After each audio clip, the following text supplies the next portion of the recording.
Hey, Christ est ma joie. Christ est ma joie. Je n'aurai pas peur de chanter, pas peur de crier. Oh, Christ est ma joie. Il est ma joie.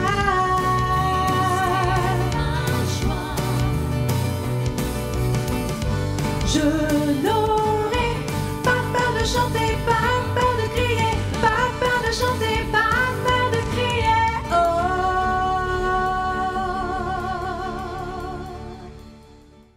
Eh bien, bonjour à toutes, bonjour à tous, mes chers amis, mes chers frères et sœurs, on est heureux de se retrouver autour du message de la parole de Dieu aujourd'hui. Oui, les circonstances bougent, évoluent dans un sens ou dans un autre, mais heureusement, Jésus nous a encouragés en nous disant que sa parole demeurait toujours la même. Et donc, je vous encourage de tout mon cœur à pouvoir lire cette parole. Prenez le temps chez vous de méditer cette parole, de parler avec le Seigneur. C'est important. Je préfère dire parler avec le Seigneur que dire prier, parce que parfois, certaines personnes prient et demandant une liste de choses à Dieu. Enfin, c'est pas vraiment une discussion, c'est vraiment de la prière, c'est assez religieux. Mais discuter avec le Seigneur, oui, lui ouvrir son cœur, lui parler. Il nous entend, il nous connaît, il nous sonde, et quand nous partageons des choses sérieuses avec lui, dans le sens aussi de le connaître, de le comprendre, d'apprendre des choses, alors le Seigneur répond toujours, d'une manière ou d'une autre. C'est à nous d'apprendre à écouter sa voix. Je voudrais ce matin avec vous faire un commentaire dans la première épître de Paul au Timothée, un commentaire au travers du chapitre 6. Donc j'ai pas le temps de tout lire avec vous ce matin, je vous propose de le prendre, vous allez pouvoir y revenir, prenez peut-être quelques notes et puis vous allez continuer vous aussi à travailler au travers de cette épître. Et avec ce texte de 1 Timothée chapitre 6, alors nous découvrons quelque chose que j'avais déjà parlé, puisque c'est le fruit de mon message, c'est la doctrine du fruit. Je vous avais déjà dit un petit peu cela, ce que je remarquais chez Paul, quand il parlait de la bonne doctrine, la vraie doctrine, eh bien il ne parlait pas premièrement des hérésies qui existaient dans l'énumération de la foi biblique, mais il parlait surtout, parce que finalement c'est là que tout se passe, il parlait de notre conduite, de notre comportement et des fruits que nos vies portent. Et nous allons découvrir combien c'est important. Je voudrais rappeler ce matin que c'est une clé. Si nous sommes attachés à ressembler à Jésus en portant les fruits de l'amour, de la paix, de la patience, de la fidélité, de l'humilité, si nous ne cultivons pas un cœur rebelle ou des choses simplement d'avoir besoin de la bénédiction de Dieu pour réussir sur les choses terrestres, mais si nous sommes attentifs à ce que Dieu veut, eh bien je suis archi convaincu que nous resterons aussi dans la bonne théologie. C'est ce que j'appellerais l'autre côté de la doctrine. Alors dans le premier élément que Paul soulève, à son époque, il dit que tous ceux qui sont employés estiment leur propre patron comme digne de tout honneur, afin que le nom de Dieu et de la doctrine ne soient pas calomniés. Et ceux qui ont des croyants pour patrons, ne les méprisez pas sous prétexte qu'ils sont frères, mais servez-les, d'autant mieux que ce sont des croyants et des bien-aimés qui reçoivent vos bons services. Donc c'est super important pour nous de vouloir le bien de l'autre. Et en fait, c'est ce que l'apôtre Paul a toujours voulu développer, que nous soyons préoccupés par le bien de l'autre. C'est l'esprit de la Trinité. Et à l'époque, les gens étaient esclaves, j'ai mis employés et patrons pour qu'on parle dans un contexte que nous, on comprend bien, mais c'était plus profond que cela encore. Et nous comprenons pourquoi l'apôtre Paul, à un moment donné, dans l'épître aux Éphésiens, dit « Soumettez-vous les uns aux autres dans la crainte de Christ ». Il y avait cette recherche, en fait, d'aller au contact de l'autre, de bénir l'autre, d'être un sujet de bénédiction pour l'autre, et c'est super important cela. C'était un honneur, disait Paul, de servir son patron, et par motif de conscience, de faire bien les choses, même quand ils sont pas là. En fait, c'est valable dans toute la vie. Il y a beaucoup de personnes qui ont un comportement de façade, on appelle ça sincère ou non sincère, avec cire ou sans la cire, qui est, parce que si les gens sont là, on a un comportement. Mais quand on est chrétien, digne de ce nom, disciple de Jésus, on sait que notre comportement, il est le même qu'on soit tout seul ou qu'on soit avec d'autres. Pourquoi? Tout simplement parce que Dieu nous voit. Et parce que le Saint-Esprit nous sonde. On sait très bien qu'on peut rien cacher à Dieu. Aux autres, oui, peut-être, on peut leur cacher des choses. Mais à Dieu, certainement pas. Alors nous allons voir cette explication de la doctrine conforme à la piété. Et le Seigneur veut nous aider à pouvoir vraiment mettre le doigt sur l'état d'esprit de notre cœur, un état de cœur, un état d'amour. Et Paul le disait au verset 3, donc on continue d'avancer dans notre lecture, il dit voilà ce que tu dois enseigner et recommander. Si quelqu'un enseigne autrement, eh bien il ne marche pas selon les saines paroles de notre Seigneur Jésus-Christ, ni selon la doctrine conforme à la piété. Vous voyez ici, j'utilise ce mot non pas pour la théologie, mais la doctrine conforme à la piété de Jésus, c'est une vie qui ressemble à Jésus.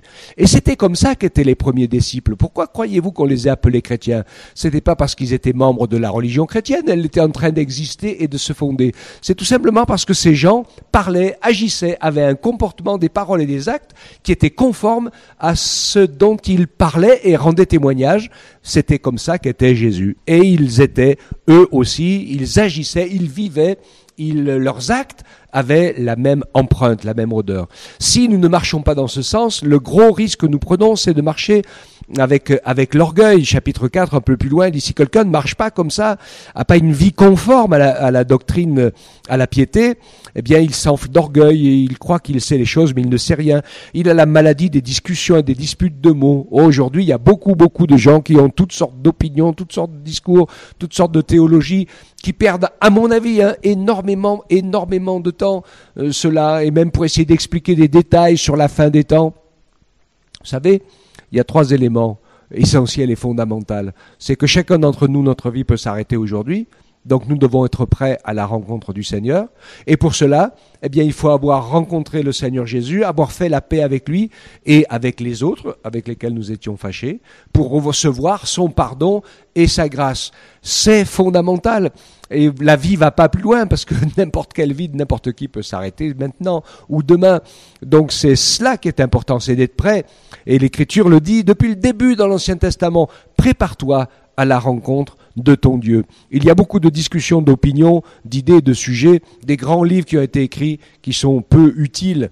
Ce qui est important aujourd'hui, eh bien, c'est aussi de partager sa foi avec ceux qui ne connaissent pas encore le Seigneur. Parce que nous savons que c'est en partageant l'expérience que nous avons faite avec Dieu que nous permettons au Saint-Esprit de toucher le cœur de celle ou de celui qui en face de nous, eh bien, peut-être serait tout d'un coup bien disposé. Évidemment, s'il n'est pas bien disposé du tout, le Saint-Esprit n'oblige jamais personne de force. Mais si jamais il est bien disposé, alors tout devient possible. Le Seigneur veut donc nous encourager à pouvoir ainsi nous attendre à l'essentiel, vivre avec le Seigneur.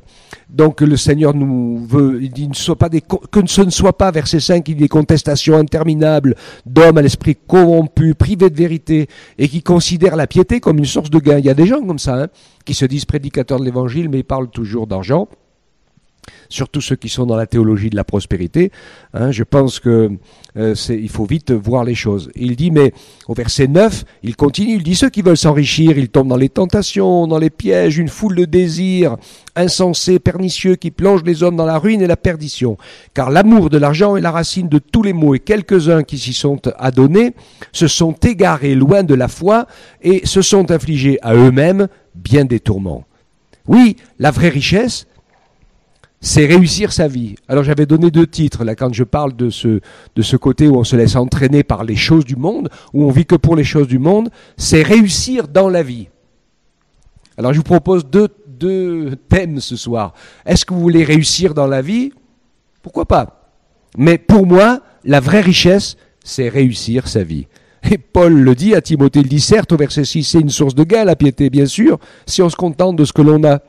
Car nous n'avons rien apporté dans le monde comme nous n'allons rien en emporter en partant. Si nous avons la nourriture, le vêtement, cela nous suffira. Pour toi, homme de Dieu, fuis ces choses de l'amour du monde et de l'argent. Et il continue en disant, recherche la justice. Alors on va voir la liste des richesses selon Dieu. Il nous demande de chercher la justice. La justice, dans l'Écriture, c'est très clair. C'est la grâce et la croix. Il n'y a qu'une seule justice. parce que nous sommes tous pécheurs. Et c'est Jésus qui a payé le prix à notre place.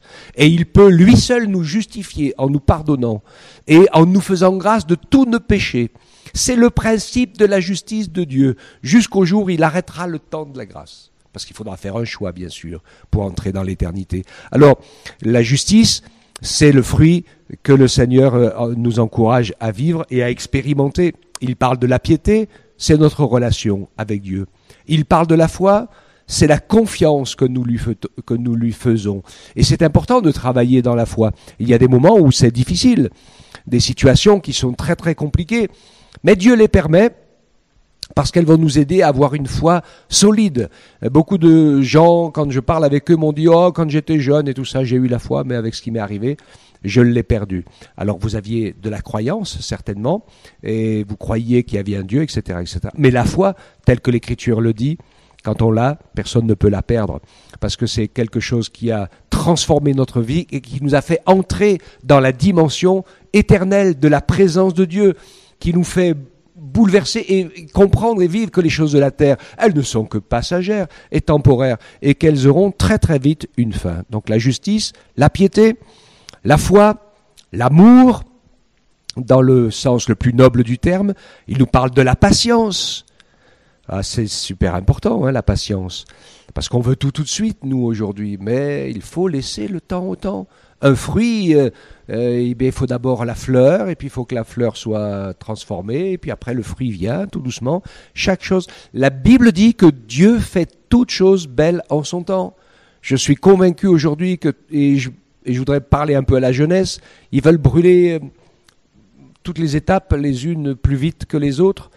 Eh bien, c'est malheureux parce que finalement, au lieu d'être mûr, d'être prêt pour construire des choses belles, pour construire des choses solides, eh bien, on fait de ces choses-là des jeux, les jeux de la vie. Seulement, il y a beaucoup de pleurs et de tristesse aussi. Tout le monde nous dit « Ah oui, il faut que jeunesse se passe. » Oui, c'est bien sûr, mais je ne vous dis pas les conséquences, elles sont parfois dramatiques. Donc prenez patience, attendez l'heure, attendez le temps. Vous avez déjà tous mangé des pommes vertes, c'est affreux. Il vaut mieux attendre qu'elles soient mûres. Donc de la patience, de la douceur. Ainsi, l'apôtre Paul encourageait Timothée et il lui disait « Combat le bon combat, le combat de la foi. Saisis la vie éternelle à laquelle tu as été appelé et pour laquelle tu as prononcé une belle confession en présence d'un grand nombre de témoins. » Nous voilà là dans la vraie richesse. Je veux vous en refaire la liste. Ce que nous devons rechercher, nous qui sommes des hommes et des femmes de Dieu, nous recherchons Christ, la justice, la piété, la foi, l'amour, la patience, la douceur. Ça, c'est le bon combat. C'est un combat qui nous amène de victoire en victoire pour que nous puissions construire une relation solide avec Dieu et avec les autres et puis avec son œuvre et avec son plan, devenir ce pourquoi nous sommes appelés à devenir. C'est une catastrophe aujourd'hui parce que les gens, voilà, on a plein d'idées en tête, on n'en fait qu'à notre tête, mais nous oublions que Dieu, notre Créateur, nous a créés pour quelque chose de bien précis. On cherche le bonheur, on le trouve jamais. Vous savez où il est le bonheur? Il est dans l'accomplissement de ce que Dieu a déposé comme appel sur ta vie. Si dans ta vie tu te mets à faire ce pourquoi Dieu t'a créé, alors tu vas être heureux. Il n'y a pas d'autre solution parce que c'est pour ça que tu existes. Et tant que tu ne vivras pas ça, tu seras jamais heureux. Oui, des joies, des plaisirs, il y en aura. Mais être heureux, c'est une toute autre chose. On parle d'autre chose ici. Et ainsi, le Seigneur nous permet, en combattant ce combat de la foi, de saisir la vie éternelle et d'en témoigner en permettant au Saint-Esprit de s'installer en nous pour que nous ne soyons plus jamais seuls.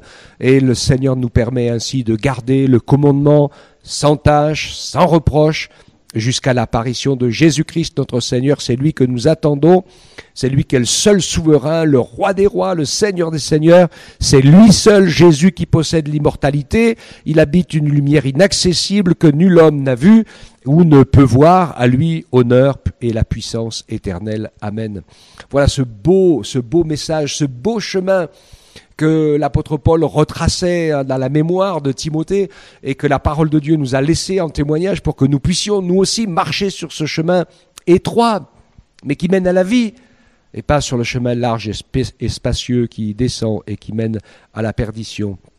Alors, il donnait un conseil, Parce qu'il y a des gens qui sont riches, et puis que Dieu les bénisse. Il dit, mais ceux qui sont riches dans ce siècle présent, ne soyez pas orgueilleux. Ne mettez pas vos richesses, votre espérance dans ces richesses incertaines. Parce qu'elles ne pardonnent pas les péchés, elles ne sauvent pas l'âme, elles ne donnent pas la vie éternelle, elles ne vous permettent pas d'entrer dans la réalisation de vous-même et de l'appel de Dieu et des œuvres que Dieu avait préparées d'avance pour vous, qui sont les seules vraies sources de bonheur. Et voilà pourquoi souvent les gens qui sont riches n'en ont jamais assez, ils en ont 100 fois plus que ce qu'il leur faut pour vivre. Je dirais bien une blague, mais bon, ça serait pas sérieux en prédication, mais nous savons bien que nous n'avons qu'une bouche à nourrir et tout le reste. Donc ça sert à rien d'en avoir tellement. Ce qui est important, c'est de se réaliser soi-même et devenir ce pourquoi nous avons été créés. Donc ne mettez pas votre espérance dans des richesses complètement incertaines et qui disparaissent. Et si Dieu vous a donné de la richesse, eh bien, soyez riches pour le bien. Soyez riches pour les bonnes œuvres, soyez riches pour les libéralités, pour la générosité, pour soutenir l'annonce de l'Évangile et pour permettre aux choses qui sont bien, qui vont loin et qui ont de l'avenir, de se faire.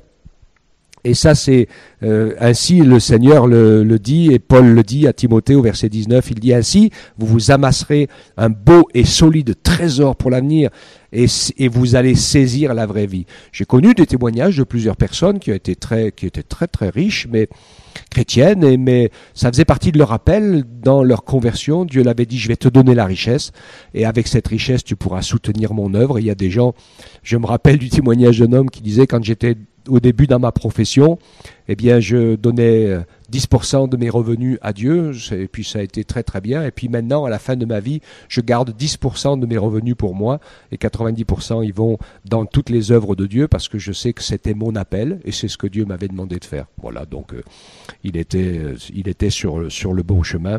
Il remplissait la mission qui était la sienne. Donc rappelons-nous, le bon combat, c'est pas forcément de réussir dans la vie. Le bon combat, c'est de réussir sa vie. L'héritage que nous avons à transmettre, c'est le témoignage d'une vie transformée, échangée, d'apporter de l'amour et de la vie à la maison, de la joie et du bonheur à ceux qui nous entourent, et de pouvoir les bénir tous au nom du Seigneur. Alors en conclusion, je vous dirais, il disait ce que Paul disait, il disait, ô Timothée, garde le bon dépôt. C'est-à-dire, te trompe pas de bataille, évite les discours vains, les discours profanes, les disputes de la fausse science. Il dit quelques-uns, ils se regorgent que de ça, ils font profession que de ça. Et ils ont fait un naufrage par rapport à la foi. Ici, dans la traduction de la Colombe, c'est écrit, ils ont manqué le but en ce qui concerne la foi, mais les autres traductions disent le naufrage de la foi. Et c'est beaucoup de gens qui sont des grands discuteurs de grands thèmes, sont des naufragés de la foi. La saine doctrine, je le répète, c'est de manifester l'exemple de Jésus dans notre existence. Et c'est vrai que dans la vie, il y a des moments bons ou moins bons, mais ça, c'est notre côté humain. Mais je voudrais dire quelque chose pour terminer, qui est important. C'est que pour le Seigneur, il n'y a pas dans notre vie des petits morceaux, des bons morceaux, des grands morceaux, des morceaux avec le bien et des morceaux avec le mal. Et je voudrais le dire aussi à plusieurs personnes qui vivent une vie qui, à mon avis, n'est pas du tout à la gloire de Jésus. Et qui pourtant croient en lui, lisent la Bible et prient, etc., etc. Mais soyons attentifs. Parce qu'ils disent, j'ai des mauvais penchants, j'ai des choses, j'ai des péchés, etc. Ah oui. L'Écriture les appelle les Nicolaïtes, ceux qui cohabitent avec le péché en disant, de toute façon, Jésus finira par partager, par tout effacer. Jésus dit quelque chose de très précis. Il nous rappelle que nous sommes entiers et que lui, il est entier. Ou on est avec lui, ou on est contre lui. Ou on est en lui, ou on est hors de lui. Et il nous rappelle quelque chose de fort. On reconnaît un arbre à son fruit. Luc 6, 43. Ce n'est pas un bon arbre qui porte de mauvais fruits, ni un mauvais arbre qui porte de bons fruits. Car chaque arbre se reconnaît à son fruit. Si le fruit est bon, c'est que l'arbre est bon. Si ta vie chrétienne porte les fruits qui ressemblent à la nature et à la personne de Jésus, alors c'est que tu es un chrétien, disciple de Jésus, Mais si les fruits de ta vie sont autre chose, alors il faudra te repentir et te convertir pour recevoir de Jésus son Saint-Esprit et avoir une vie qui soit conforme à sa parole. Et Jésus le disait, l'homme bon, il tire des bonnes choses de son bon trésor de son cœur. Et le méchant tire des mauvaises choses de son mauvais trésor. Donc et la bonne question, c'est quoi mon fruit? C'est quoi le fruit de ma vie? C'est quoi les fruits que je porte? Et ainsi, le Seigneur nous encourage, oui, et évite les vains discours, vains profanes, les disputes, la fausse science, etc. Ne manque pas le but. Croire en Jésus, connaître la Bible, le dire, c'est bien. Mais est-ce qu'on voit Jésus au travers de ta vie? Parce que le faire, c'est mieux que de le dire. Ainsi, le Seigneur nous encourage à pouvoir être attentifs à cela. On ne se moque pas de Dieu. Le Seigneur nous encourage et nous montre que pour qu'on soit chrétien, il faut qu'il vive en nous et que son esprit ait toute la place. Jésus le disait dans Jean 15,2, il dit « Tout sarment qui est en moi et qui ne porte pas de fruits, il le retranche. » Donc c'est super essentiel et fondamental. Alors il dit bien sûr, tout sarment qui porte du fruit, il va l'émonder, donc il va encore enlever autour les choses inutiles pour qu'il porte encore plus de fruits. Seigneur, garde-nous des choses inutiles, permets-nous de porter le bon fruit de disciples de Jésus et de ne pas nous perdre dans des trucs tellement élevés que finalement on est coupé de la base, de la racine et de la vie.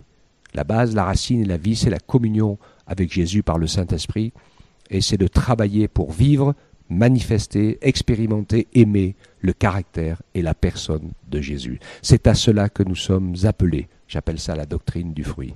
C'est la base. Et la saine doctrine théologique, elle suit automatiquement. Il n'y a pas de problème. Pour celui qui veille sur son cœur, qui veille sur sa conscience, pour qui la vérité et sa vérité est plus importante, et la vérité de Dieu est plus importante que sa vérité à lui, alors il n'y a pas de problème, le Saint-Esprit peut agir, et avec l'objectif de nous aider à porter un fruit qui lui ressemble. On a tous besoin de grandir, on part de très loin, dans le péché, dans notre révolte, on part de très très loin, mais le Seigneur nous encourage, et puis petit à petit, il va nous permettre de laisser son esprit nous transformer. Mais nous ne nous trompons pas de chemin, ne nous trompons pas de pensée, ne nous glorifions pas de notre savoir, de notre connaissance. Ça n'a aucun pouvoir et aucun sens. La vie chrétienne, c'est du vécu, c'est du vrai, c'est du sincère, c'est des fruits. C'est pas juste des mots et une connaissance intellectuelle. Mes chers amis, que Dieu vous bénisse, qu'il touche notre cœur, qu'il nous aide à rester posés et fixés sur l'essentiel pour que Jésus soit vu au travers de nous, que nous soyons ainsi de vrais disciples de Jésus et qu'on puisse marcher de progrès en nous attachant aux choses auxquelles nous devons nous attacher et en ne nous embourbant pas dans les choses qui sont inutiles, que nous devenions des sujets de bénédiction, de lumière et de vérité pour tous ceux qui sont autour de nous et de la manifestation de l'amour de Dieu en Jésus. Que Dieu vous bénisse tous et qu'il nous aide à avoir une vie qui devienne de plus en plus conforme à ce que nous confessons, croyons, pensons et ce que nous disons. Que Dieu vous accorde sa grâce à tous.